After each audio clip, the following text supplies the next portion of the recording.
Oke, assalamualaikum warahmatullahi wabarakatuh. Come back to my channel Receh. Oke, di sini aku mau berbagi sedikit ilmu ya mengenai elektronik. Di video sebelumnya aku sudah berbagi trik bagaimana cara mengaktifkan jaringan atau mengaktifkan datanya di handphone Sony. Soalnya untuk Sony sendiri nggak bisa begitu dipasang kartu kalau nggak disetting dulu dia 4G-nya atau internetnya dia nggak bakal muncul.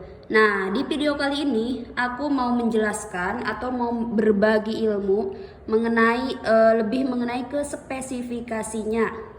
Oke, ini yang aku pegang Sony XZS nih. Ini ada beberapa versi.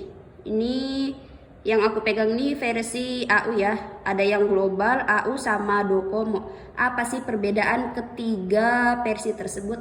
Sebenarnya untuk bentukannya, untuk spesifikasinya itu hampir sama aja. Cuma bedanya kalau yang versi AU ini beda apa ya? Beda keluarannya aja. Kayak beda yang produksinya aja. Kalau Docomo kan Jepang, ini Australia. Kalau global biasanya LLA dia. Oke, untuk spesifikasinya sendiri ini memiliki untuk RAM ya. RAM-nya ini 3, RAM 3, internalnya 64 GB, udah lumayan ya. Terus untuk Sony juga dilengkapi dengan chipset. Chipsetnya Snapdragon 820. Jadi kalau buat main game juga udah bagus ya. Cuma terkadang orang dia hanya melihat kelebihannya aja tanpa mengetahui kekurangan si handphone tersebut. Oke, untuk Sony ini banyak kelebihannya dan banyak juga kekurangannya. Oke, kita berbicara kekurangannya dulu. Untuk kekurangannya pertama, Sony ini dia mudah panas. Kenapa dia mudah panas?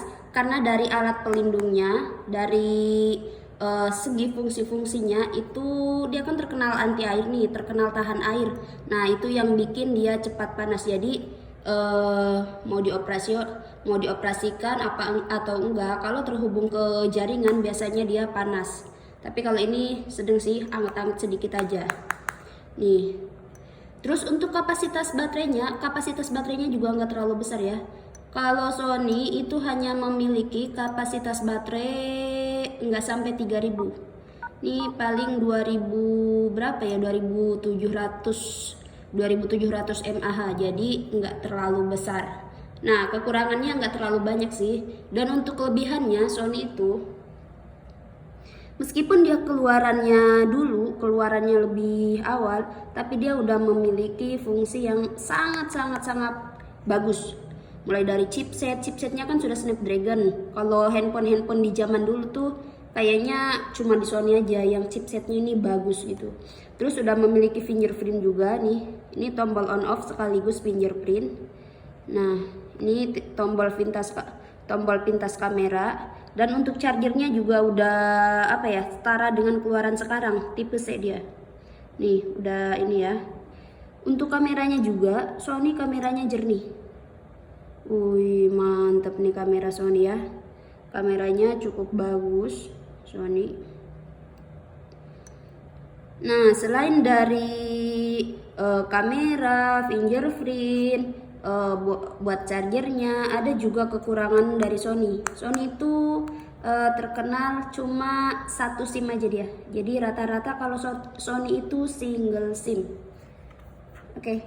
Banyak juga yang nggak tahu gimana sih cara ngecek dalemannya Sony, cara ngecek kalau ini kan kita ngecek secara fisik, secara body. Bagaimana sih cara ngecek dalemannya? Oke, banyak yang nggak tahu gimana sih cara ngeceknya. Untuk Sony itu kita bisa dicek di bintang pagar 7378423 pagar bintang. Nah, di service test ini kalian bisa ngecek semua fungsi dalemannya, kayak touchscreen.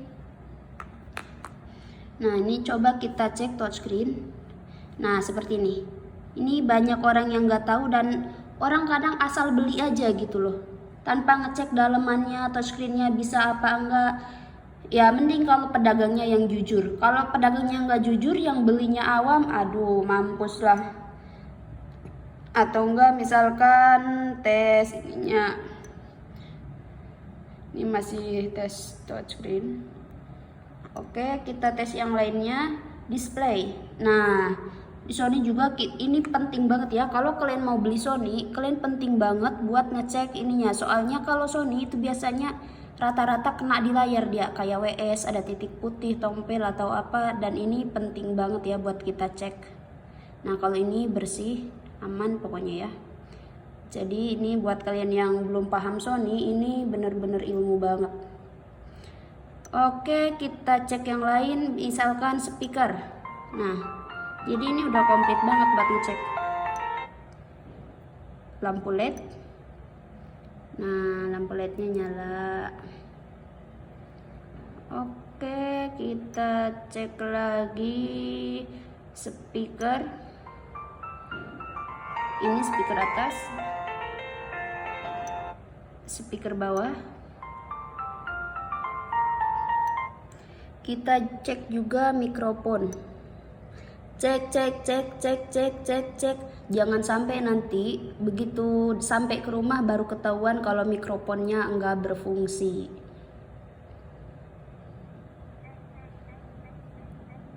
Jangan sampai nanti. Nah, ini berfungsi dengan baik. Terus nih getarnya, ini harus benar-benar dicek dia berfungsi apa enggak, dan ini berfungsi ya getarnya. Oke, kamera udah. Flash. Nah, flashnya jangan sampai nanti sampai rumah jauh-jauh beli tapi nggak berfungsi. Sensor.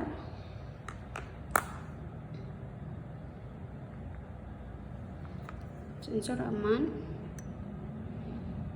Ada juga, kita cek baterainya. Nah, untuk Sony kalau dicek di sini masih di atas, biasanya sih ada juga yang 27, ini kan masih 29 nih, masih banyak juga angkanya. Yang paling parah itu di bawah 25. Kalau kalian mau beli Sony tapi dicek baterainya itu 25 ke bawah, berarti itu baterainya bocor dia. Terus untuk fingerprintnya juga bisa dicek, fingerprint test. Oke, kalau sensor oke, berarti memang mantap. Terus ada juga, nah ini nih yang paling penting, orang tuh terkadang tergiur beli Sony itu karena ini tahan air, padahal dia sendiri nggak ngecek gitu loh, dia sendiri nggak ngecek ini tahan airnya itu masih berfungsi apa enggak. Oke, kalau dia masih di atas 1000, kalau ininya masih di atas 1000, berarti dia masih berfungsi dengan baik. Nah, kita tekan lama kayak gini, angkanya naik kan? Nah, kalau dia masih naik, berarti anti airnya masih berfungsi dengan baik, dan kalian bisa coba dimasukin ke dalam air. Oke, coba kita masukin ke air. Kita udah cek tadi kan?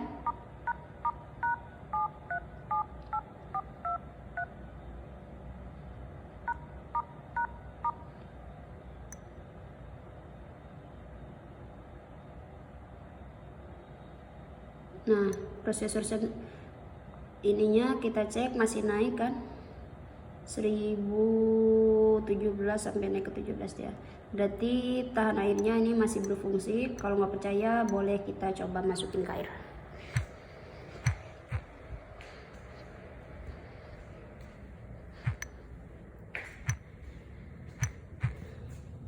Oke, di sini udah aku sediain 1 ember air.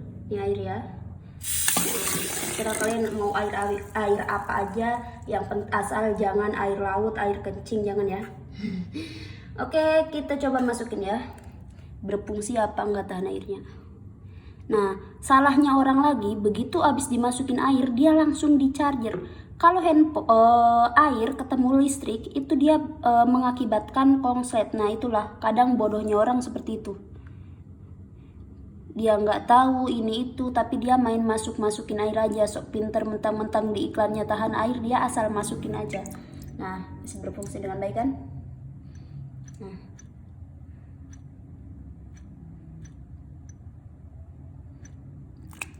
Nah, bener kan?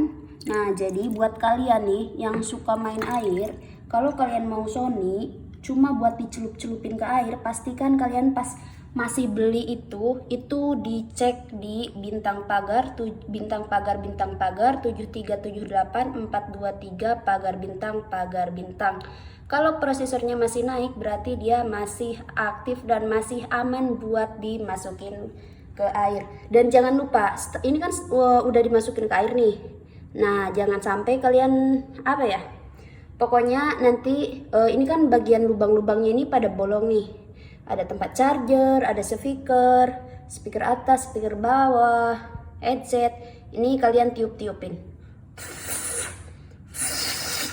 Nah, seperti ini kan udah kering nih.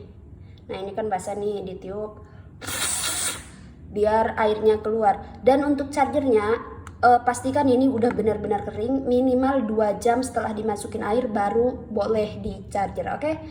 Oke guys, itu aja sedikit ilmu ya dari aku. Mudah-mudahan bermanfaat buat kalian yang belum tahu Sony itu apa, kapasitas baterainya, spesifikasinya, ini itunya, pokoknya kekurangan dan kelebihannya. Itu yang bisa aku tahu dan mudah-mudahan bermanfaat ya buat kalian. Oke, jangan lupa ya di like, komen, dan subscribe channel receh ini. Terima kasih.